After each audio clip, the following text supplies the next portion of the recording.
이렇게 수요일 저녁에 오신 우리 성도님의 주의 이름으로 축복합니다. 시간에 같이 인사했으면 좋겠습니다. 이렇게 인사했으면 좋겠습니다. 가을이 오려고 한다더니 가을꽃이 여기 계셨군요. 이렇게 했으면 좋겠습니다.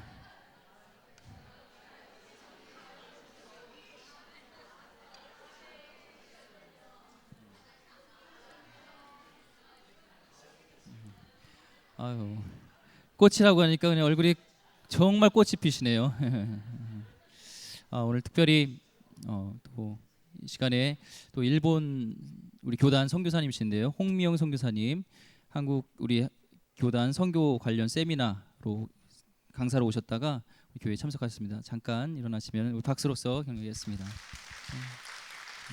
감사합니다. 네. 마음을 열기 위해서 한 가지 더 퀴즈를 내도록 하겠습니다. 세상에서 가장 긴 음식은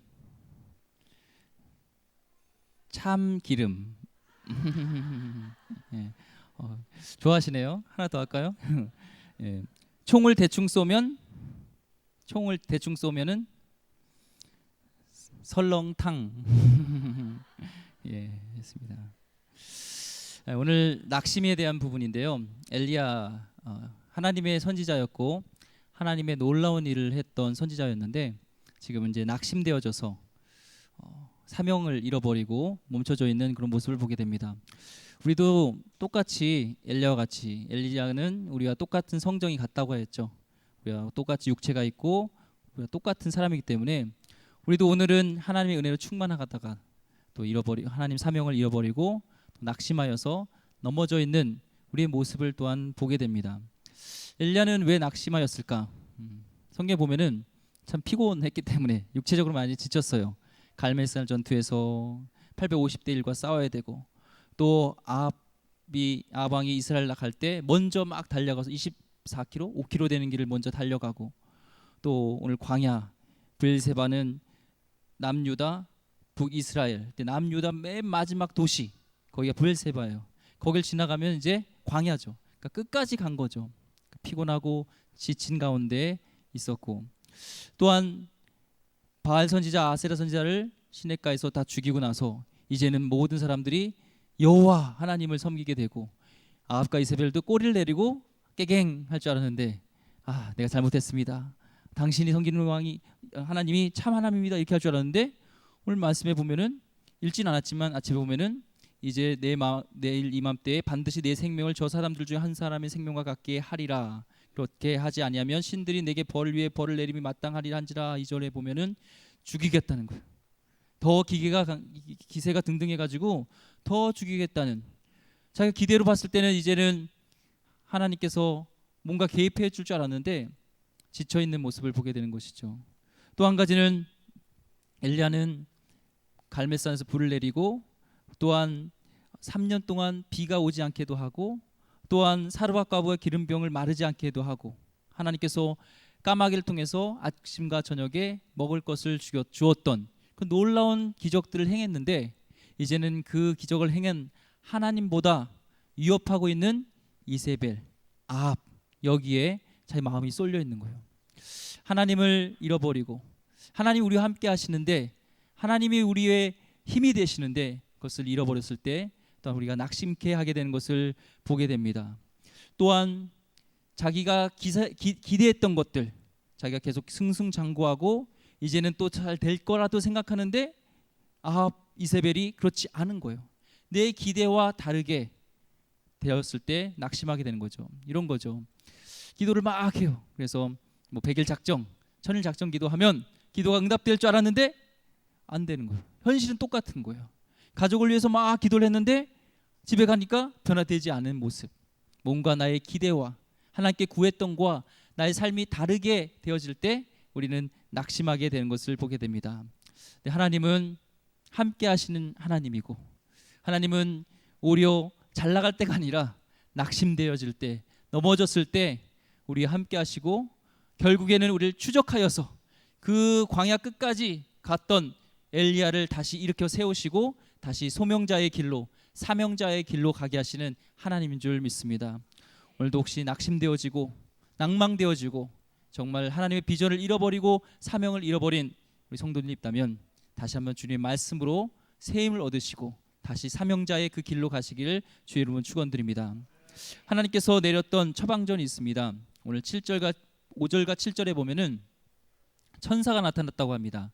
그것은 하나님의 현현, 복음주의 신학자들은 예수님, 성자 예수님이라고 얘기를 해요. 그래서 뭘 하면은 숯불에 지글지글해서 맛있는 떡을 내놓으시고, 또한 물도 여기 성경에 안 써 있지만 아마 초정리 광천수였을 것 같아요. 하나님 주시는 건 그런 물들을 주시면서 그에게 육체적으로 피곤하고 지쳐있는 그를 세워주시는 걸 보게 됩니다. 또는 5절 말씀에 보면 어루만졌다 이렇게 얘기해요. 와서 어루만지며, NIV 성경 보면은 터치했다, 하나님 품으셨다, 만지셨다, 스킨십 하셨다, 이런 뜻이라는 것이죠. 우리 인간에게는, 사람에게는 사랑의 언어가 있어요. 사랑의 언어. 그 게리 체프만이 얘기하는 사랑의 언어가 있습니다. 그 5가지가 다, 사람은 5가지 언어가 있지만 내가 하는 사랑의 언어가 있다. 사랑의 이게 끝이 아니라 어떤 사람은 그 사랑의 표현을 말로 하는 거예요. 말로. 와, 사랑해. 존중해주고, 와, 너 대단하다. 너 잘한다. 너 찬양 잘한다. 야, 너 칼 잘 간다. 주일날처럼 뭐 요리 잘한다. 야, 이렇게 너 이쁘다. 말로써 세워주는 것이죠. 그게 사랑의 언어인 사람이 있어요. 예. 우리 목회자분들은, 저 같은 사람은 사랑의 언어가 언어인 경우가 많아요. 그래서 성도님들이 아유 목사님 참 말씀 절 전하셨네요. 목사님 참 잘하세요. 뭔가 이렇게 잘한다면은 더 이렇게 신이 나서 뭐 이렇게 하려고. 물론 은혜 받았다고 하지만 다 은혜 받은 게 아닌 줄 압니다. 전 중고등학교 청년들은 은혜 받았습니다 하면은 진짜 은혜 받았어요. 변화돼요. 근데 어른들은 은혜 받았습니다. 근데 변화가 안 돼요. 그러면 그냥 저에게 좋은 말 하시는구나 이렇게 생각을 해요. 물론 은혜 받으면 변화됩니다. 그런 말로써 주는 사랑의 표현이 있죠. 또 어떤 분은 선물, 이렇게 선물을 잘해요. 뭔가 주고, 이렇게 아기자기 뭐 주고 항상 주는, 그게 선물이 사랑의 언어예요. 또 어떤 분은 함께하는 시간, 같이 차를 마시고 대화를 하고 함께 있어주는 것이 사랑의 언어인 사람이 있어요. 또 어떤 사람은 일을 도와주는 거예요. 열심히 그 사람이 하는 걸 도와주고, 청소하면 옆에서 이렇게 같이 쓸어주고, 설거지하는 거 도와주고, 이거를 사랑의 언어로 생각하고 난 사랑받고 있다 생각하는 경우가 있죠. 지금 5가지 얘기를 했나요? 예. 혹시 여러분의 사랑의 언어는 무엇입니까? 예. 혹시 남녀 부부가 있다면, 오늘 모르시던다면 꼭 물어보시고 그 사랑의 언어를 하세요. 물론 5가지가 다 필요로 해요. 근데 그 중에 진짜 내가 받고 싶은 사랑의 언어가 있어요. 근데 하나님, 이게 하나님의 속성이더라고요. 그 게리 제프만이 하나님의 사랑의 언어라는 또 책을 썼는데, 하나님에게도 사랑의 언어가 5가지 그게 있다는 거예요. 그래서 어떤 문둥병자, 정말 가난한 자를 하나님께서 만져주시고, 맹인을 고쳐주실 때 그걸 이렇게 비추셔서 만져주셨던 터치함, 오늘 똑같이 터치함이 있고요. 제자들과 그들과 함께 3년 넘게 공생애 동안 함께하였던 함께하는 시간들도 있고요. 또한 낙심되어진 자를 일어나라 세워주는 하나님의 그런 사랑의 언어가 있고요. 또한 우리가 힘들 때 우리 힘이 되어주시고 함께하시는 하나님의 사랑의 언어가 있다는 겁니다. 여러분도 바라기는 오랫동안 부부 가운데 아는 것 같지만 모를 수가 있어요. 또한 알아도 잘 못하는 경우가 있어요. 저도 그런 것 같아요. 또한 사랑의 언어가 좀 변하더라고요. 제 와이프도 요즘은 물어보면 사랑의 언어가 함께 해주고 일 도와주는 거래요. 육아하고 막 이게 힘들잖아요. 근데 잘 못해주고 있는 것 같아요. 그래서 그 언어를 알아서 그 언어를 해줘야 됩니다. 하나님은 그 사랑의 언어로 지금 그를 터치해주고 만져주고 어루만져준 것을 보게 됩니다. 부부간에도 그래요. 어떤 부분이, 그 박상미란 분이 마마 넌 누구니라는 책을 쓰신 분인데, 그 이혼하려는 가정을 이렇게 조종하는 일들을 하게 됩니다. 근데 둘이 막 티격태격 싸우는 거예요. 서로 안 맞는다는 거예요. 대부분 이혼 이유가 성격이 안 맞는다 하는데, 이분도, 이 두 부부도 그렇다고 얘기를 했어요.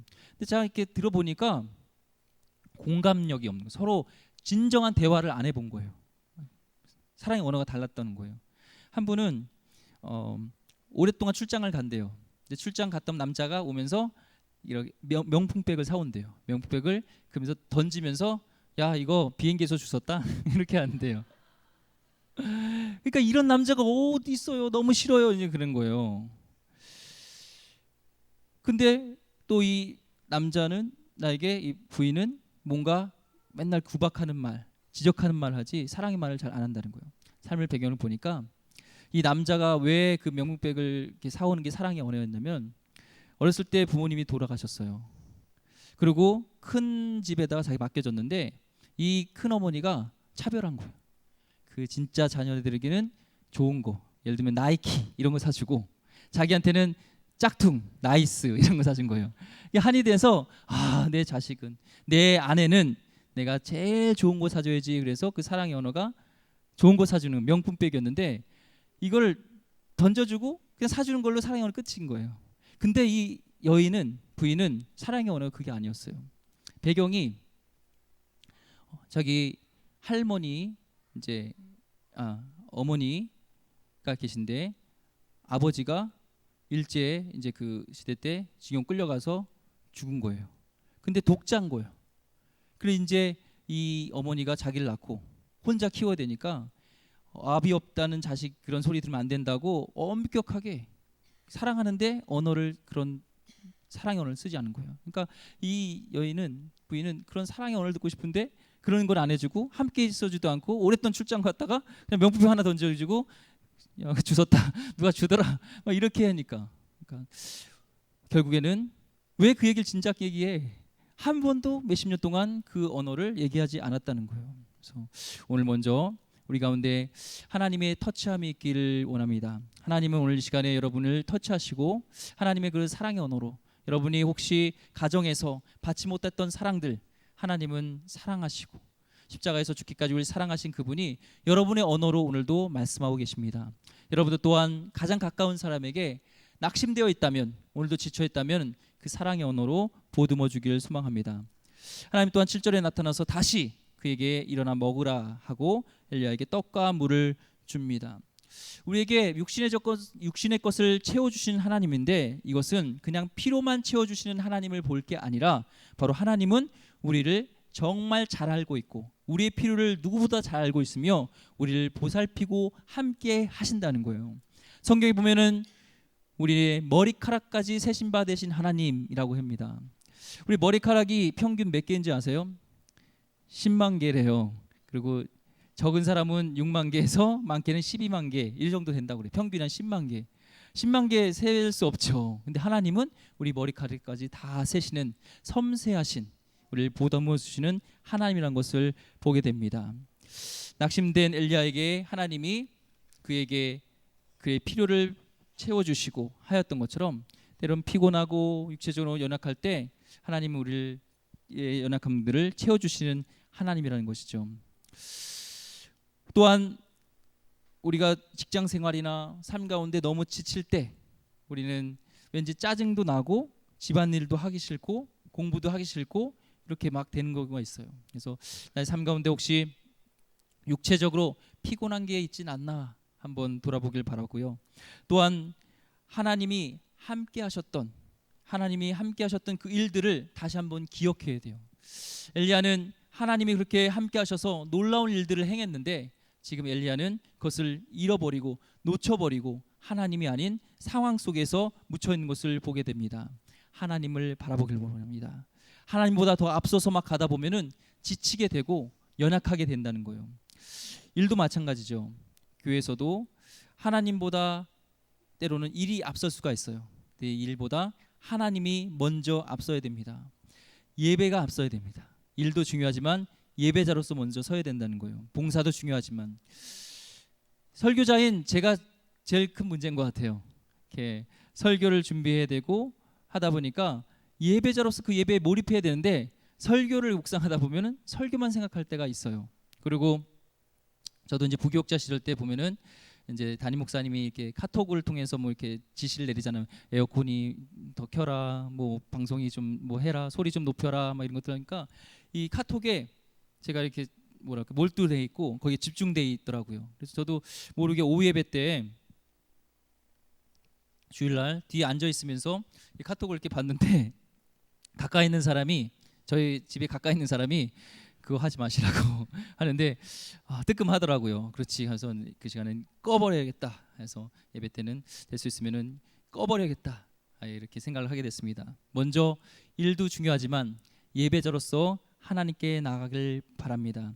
하나님은 예배하는 자를 찾으십니다. 두 번째, 오늘 8절과 18절에 보면은 엘리야가 잊고 있었던 것이 있었어요. 그것은 하나님은 그를 사명자로 부르시고 아직도 할 일들이 많은데 엘리야는 지금 자기가 할 일은 없고 모든 것이 다 끝났고 지쳐 있고 그런 모습을 보게 됩니다. 하나님은 지쳐 있는 그를 다시 회복시키시고 그에게 사명을 주시는데 어디로 부르시냐면 8절에 하나님의 산 호렙에 이릅니다. 호렙은 모세를 부르셔서 그에게 다시 사명을 주시고 이스라엘 백성을 구원해내는 영도자의 길로 갔던 그런 사명의 장소였던 것이죠. 마찬가지로 하나님은 사명을 잃어버렸던 엘리야에게 다시 회복의 장소, 사명의 장소 호렙으로 부르시고 그에게 사명을 주십니다. 여러분의 호렙산은 어디입니까? 하나님께 받았던 그 사명을 기억했던, 사명이 있었던 곳이 어디입니까? 기도의 장소. 하나님을 예배하면서 정말 열방을 품고 기도하고 하나님 주셨던 그 사명들을 가졌던 그 기도의 장소로 다시 가길 소망합니다. 그래서 하나님이 주신 그 비전과 사명을 발견하기를 소망합니다. 호렙이 황폐된 곳, 그런 곳이지만 하나님이 함께 하시기에 하나님이 산이 된 것처럼 여러분 곳이 초라한 곳이지고 연약한 곳일지라도 하나님이 함께 하시면 그곳이 다시 하나님과 함께하는 비전을 발견하는 그 장소가 될 줄 믿습니다. 하나님께서는 다시 그에게 사명을 일깨워 주기 위해서 호렙산으로 그를 부릅니다. 그리고 하나님은 9절과 13절 말씀에 이렇게 묻습니다. 엘리야야, 내가 어찌하여 여기 있느냐? 내가 왜 낙심하는 장소에 있느냐? 어찌하여 너에게 낙심한 상황이 일어나겠느냐? 얘기를 합니다. 그러면서 하나님은 그에게 나타나는데요, 우리가 상상했던 하나님이 아니에요. 하나님이 나타나면은 막 오늘 말씀처럼 강한 바람이 불고 막 바위가 불고 산을 가르고 놀라운 일들이 일어날 것 같은데 진정 하나님이 나타난 곳은 바로 12절 말씀에 세미한 소리였다는 거예요. 세미한 속삭임이었다는 거예요. 하나님은 그 세미한 속삭임 속에서 엘리야를 만나 주셨습니다. 요한복음 1장 1절 말씀 우리 같이 읽어볼까요? 요한복음 1장 1절 말씀 시작. 태초에 말씀이 계시니라. 이 말씀이 하나님과 함께 계셨으니 이 말씀은 곧 하나님이시니라. 아멘. 말씀이 하나님이에요. 우리 가운데 하나님 뭔가 보여주세요, 뭔가 이렇게 뭐 화려한 것들을 나타내 주세요, 아니에요. 하나님은 말씀을 통해서 예배 때 또 묵상 가운데 감동으로 우리에게 말씀하고 계신 줄 믿습니다. 지금도 동일하게 우리에게 말씀하시며 다시 그 말씀으로 우리를 사명자의 길로 가게 한다는 거예요. 제가 필리핀에 있을 때 좀 힘들었던 적이 있었습니다. 그래서 한국 교회 어떤 그 경제적인 지원도 끊긴 경우가 있었고, 그러면서 굉장히 두렵고 떨리고 또 사역의 길이 잘 되어지지 않는 이런 모습들이 있었어요. 그때 낭망하고 있을 때 이제 한국에 돌아올 그런 시즌이 되었습니다. 한 텀이 맞춰지고 두려웠어요. 막 두렵고 떨리고, 제 또래 이제 목사님들은 어느 정도 또 자리를 잡고 일들을 하고 있는데 저는 그 필리핀이라는 땅에서 문화가 다른 곳에서 잊혀진 존재로 있다가 한국을 이제 와야 되는 상황에 막 두렵고 떨리는 거예요. 그런데 예배 가운데 하나님이 저에게 말씀하시는 거예요. 하나님이 태초에 천지를 창조하시니라. 이 말씀이 영어로 이제 예배 드리는데 영어가 이렇게 마음속에 하나님 음성 들리는 거예요. 그래서 이 말씀이 믿어지느냐 하는 거예요. 예. 내가 천지를 창조한 것이 믿어지느냐? 네. 그러면은 무에서 유를 창조한 것이 믿어지느냐? 네. 너의 지금 존재가 초라하고 아무것도 없는 것 같지만 내가 그 가운데 역사하시고 내가 함께하면은 할 수 있다. 너가 지금 잊혀진 존재 같지만 내가 붙잡아주고 내가 함께하면은 무에서 유를 창조하듯이 할 수 있다는 거예요. 그 말씀 믿어지면서 믿음이 생기고 한국에 오는 것이 두려움이 사라지고 하나님의 길을 열어갔던, 그래서 제가 신길교회로 갔던 그런 일들이 있습니다. 예. 마찬가지로 오늘도 동일하게 하나님 우리에게 말씀하세요. 하나님은 말씀하시는 하나님이에요. 그 예수전도단에서는 음성 듣는 법을 많이 이렇게 훈련하잖아요. 먼저 하나님께서 오늘 말씀하시는데 그 음성, 우리 하나님 뜻대로 살려면은 하나님의 음성을 듣고 바로 듣고 행해야 된다고 해요. 우리 김미진 간사님 아시죠? 그 왕의 제정 하셨던 그분의 간증을 들었는데 그 그 간증 속에서 하나님 음성 듣는 법을 이렇게 하는 거예요. 그래서 이제 하나님께 기도하는 거죠. 사람들한테 말하지 않는 거예요. 그리고 그것을 어떻게 이루어주는가를 이렇게 하는데 이제 가난하고 돈이 없을 때여서 이제 화장품이 떨어져 가는 거예요. 화장품을 갖고 싶은데 누구한테 얘기를 하면 안 되는 거예요. 훈련이 누구한테 얘기하면 안 돼요. 절대 뭐 필요하다고 얘기하면 안 돼요. 그러면서 혼자만 이제 쓰고 이제 일기에다 쓰고 하는 거죠. 그때 이제 화장품인 거예요. 근데 어떤 이제 같이 훈련받는 언니가 와가지고 화장품 얘기를 하는 거예요. 이 화장품을 주라고 했는데 근데 정확하게 이제 쓰거든요. 어느 제품까지. 그러니까 이 미진 간사님은 설화수 아세요? 그게 좋대요. 그거를 이제 하고 싶었고, 근데 이분은 뭐 예를 들면 올리브영 이런 걸 산 거예요. 근데 화장품이 너무 갖고 싶으니까 다 떨어졌으니까 화장품을 얘기했는데 그러니까 나 언니 저 하나님이 나한테 나 그거 화장품 달라고 했어. 내 거야 해가지고 그거 진짜야? 그리고 그래서 받았어요. 가면서 이상하다. 그러면서 이제 그런 거죠. 이분이 언니가 사실은 하나님이 나에게 주셨던 감동은 설화수였는데 내가 올리브를 영을 준 거라고. 그렇죠? 그래서 하나님은 정확하게 역사하시는 하나님이구나. 하나님은 정확하게 말씀하고 계신 하나님이구나라는 것을 깨닫게 됐다는 거죠. 하나님 오늘도 말씀하세요. 저에게도 그런 간증이 있습니다. 그러니까 그 간사님, 뭐 김길 간사님이라든지 예수전단의 그분이 하나님께 묻는 그런 훈련을 해요. 그래서 아이가 예를 들면은 뭐 양말을 찾는데 양말이 어디 있지? 그러면은 우리 기도해 보자. 하나님 말씀해 주시니까. 그래서 기도하고 듣고 양말 찾아내고. 그래서 진짜 나도 이제 은찬이 은결이하고 이렇게 있는데 같이 있는데 은결이가 좀 더 어렸을 때 말 잘 못하고 그때 형 장난감을 얘가 중요한 부분을 어디다 숨겼어요.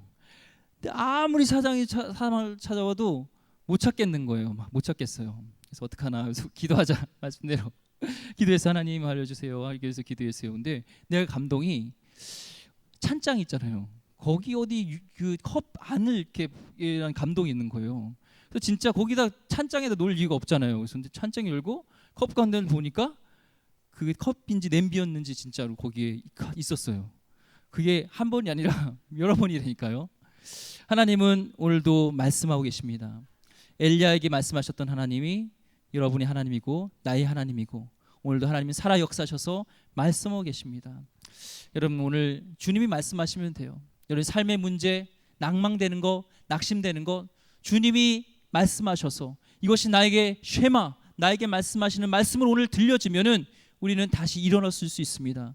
문제는 우리가 하나님의 음성을 듣지 않기 때문에 아니 들리고 계시고 말씀하고 계신데 우리가 들으려지 않고 우리가 귀를 막고 있기 때문에 그런 거예요. 내가 듣고 싶은 것만 들으려고 하니까 우리가 먼저 순종하겠다 100% 하나님께서 말씀하시면은 내가 그대로 하겠다라는 그런 의지가 있고 또한 내 죄악들을 주님께 내놓고 나갈 때 그 음성이 들려지기 시작할 것이고 그것을 통해서 우리가 하나님의 뜻대로 살아가는 하나님의 영광을 나타나는 하나님의 일들을 행할 줄 믿습니다. 오늘도 하나님께서는 엘리야에게 다시 말씀하셨고 하나님께서 세미한 음성으로 어떤 기적적인 일이 아니라 그 말씀으로 그를 세우셨고 말씀으로 태초를 창조하셨던 그 하나님이 말씀으로 다시 엘리야를 빚고 계신다는 것이죠.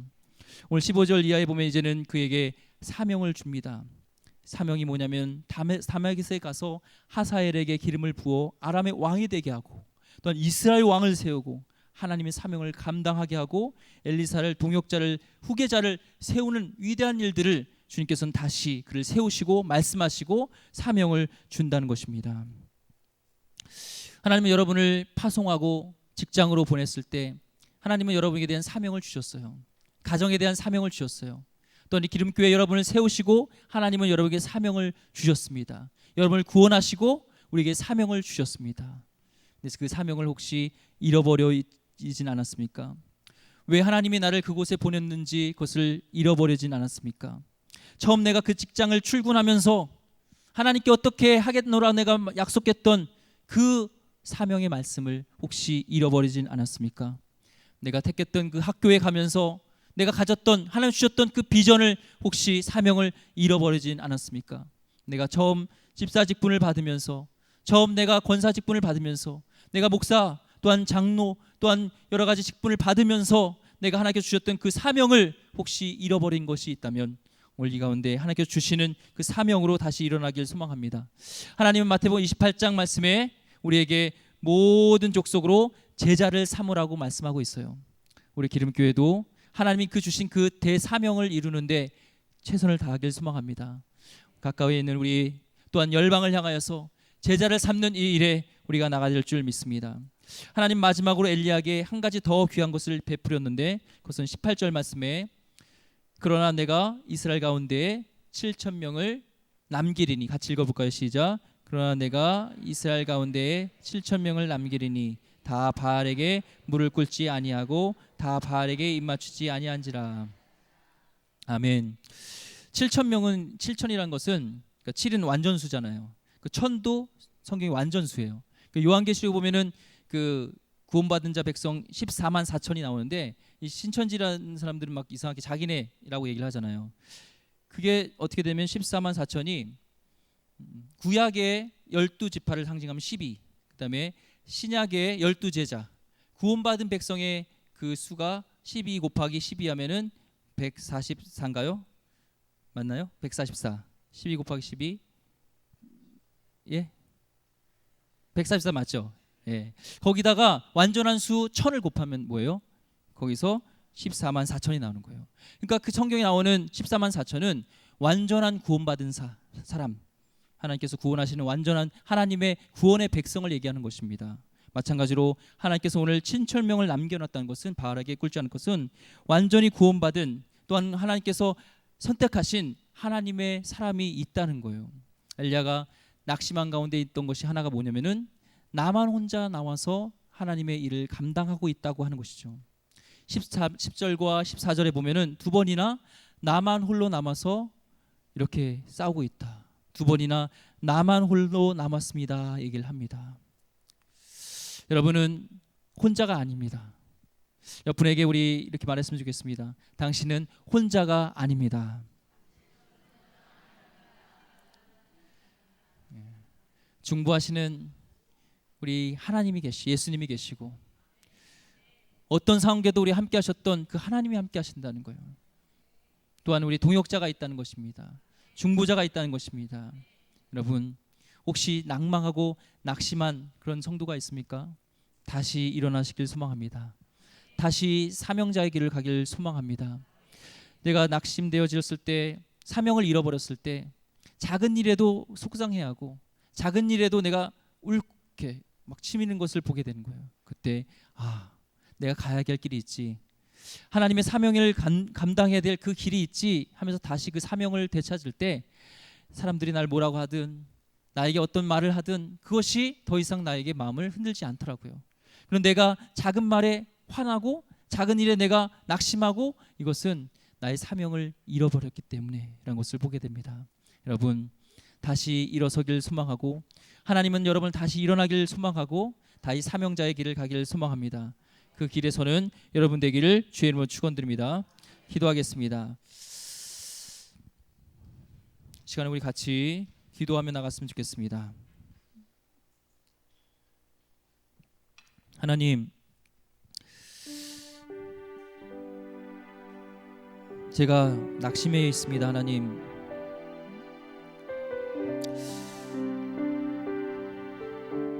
모든 족속으로 제자를 삼겠노라. 증인된 삶을 살겠노라. 하나님의 일을 감당하겠노라 했던 그 사명들이 어느 순간 나의 삶 가운데 잊혀져 있는 것을 보게 됩니다. 낭망해 있는 나의 모습을 보게 됩니다. 오늘 하나님, 저에게 말씀하여 주옵소서. 그 부드러운 속삭임으로 말씀하여 주셔서 내가 너와 함께합니다, 내가 너와 함께한다는 그 음성을 듣고 하나님 다시 일어서게 하여 주옵소서.